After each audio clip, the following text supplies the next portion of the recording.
through the end of the case. And we believe that that's what will happen this morning. We're asking this court, Your Honor. My client would like to address the court. Okay. So before I ask the court for what I'd like to ask the court to do, can I have my client address the court? Absolutely. Thank you, Your Honor.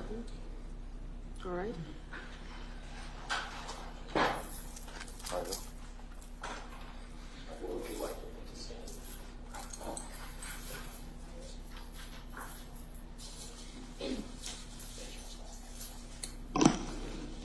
Good morning today, Your Honor. Good morning.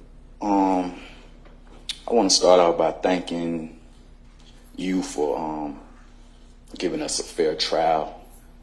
I want to thank the jurors for the amount of time that they put in to judge this trial.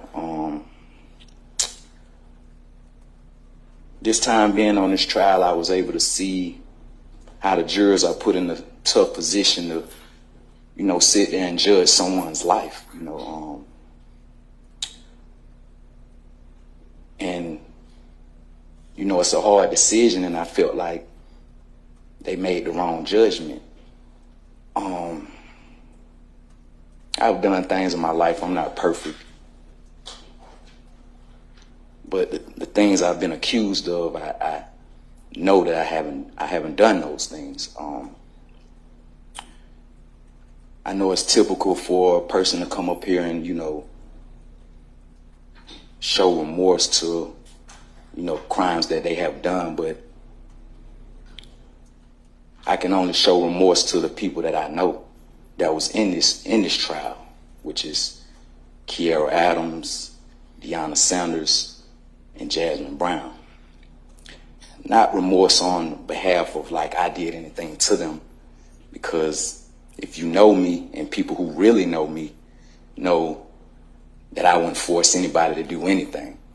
I met women, I dated women who were doing escort or whatever, however people want to look at it from a moral standpoint, but who was doing these things as a grown woman.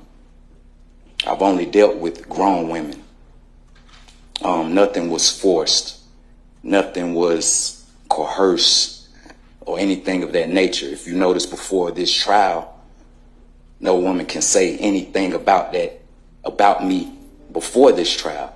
If you notice, before this indictment, no woman can say anything about me before this indictment.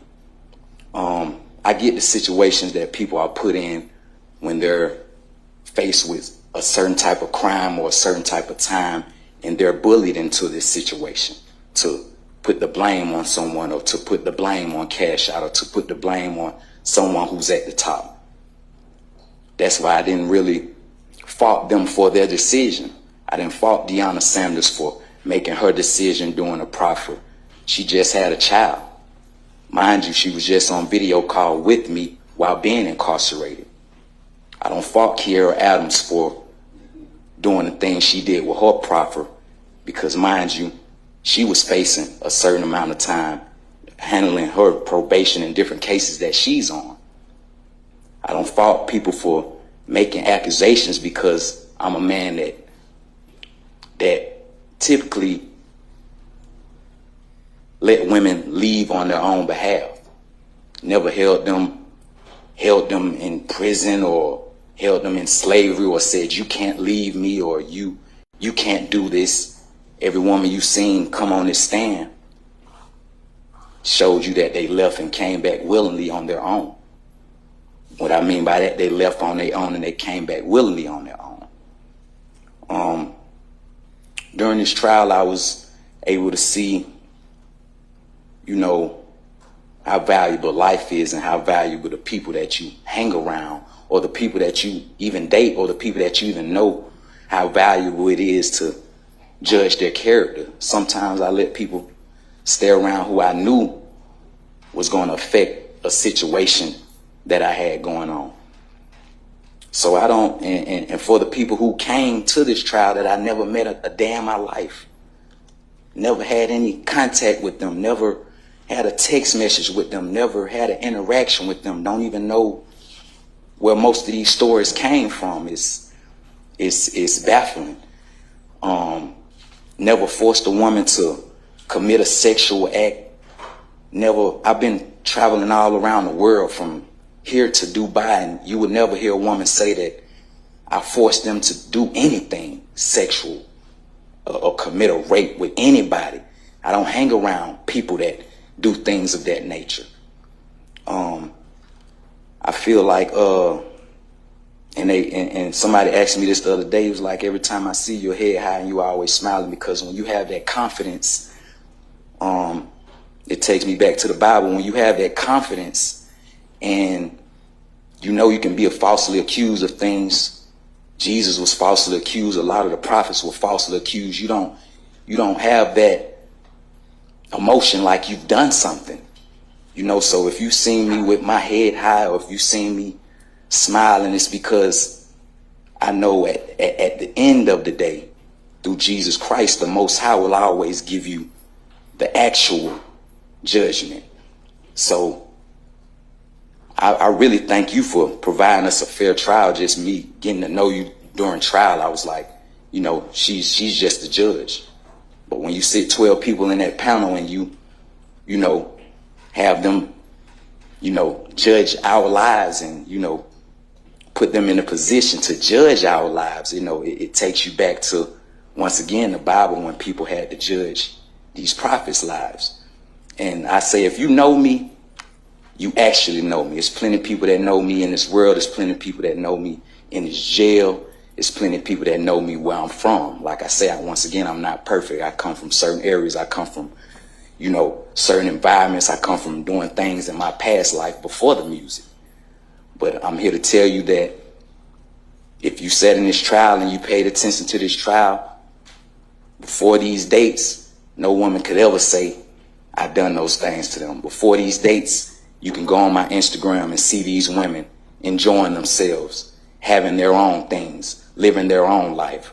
Before these dates, I could say you had these women that never had anything to say about me. Before this indictment, before the RICO, you had these women actually talking to me while I was incarcerated. I've been incarcerated for 4 years, and these women are interacting with me. These women who took the stand and supposedly scared of me, or monsters, or I'm a monster, or took these proffers. This wasn't the case before they was indicted. So from my perspective, I feel like some people can get bullied into a situation that they really don't really want to do. And I'm sitting here just holding my head high and just, feeling that one day the truth will come out. One day the truth will come out on my situation. One day the truth will come out on this rape allegation, that these things never happened. And when you see a person get up on that stand and put their hand on the Bible and swear to tell the truth, the whole truth, and nothing but the truth, that means you have to be perfect like you're Jesus. You have to be perfect on that stand. You can't show a flaw. And that's a tough one. It's a tough one for me, because I had flaws in my life. So you have to tell the complete truth on that stand. And I got up there and see people put their hand on that Bible and not tell the complete truth. And that's baffling. But at the end of the day, I put my trust in the Most High. I put my trust in the universe to bring out the truth.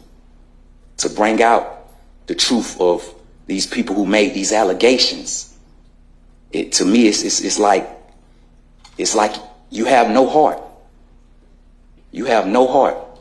And I know people want me to stay in line or walk a toe, but when you speaking something truthfully and you speaking from the heart, and you know that this is not your character, something must be said.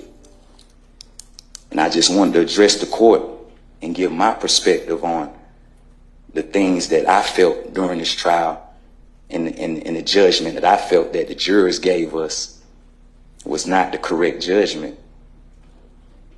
And it will show. All right. Thank you. All right. All right, Mr. Matthews?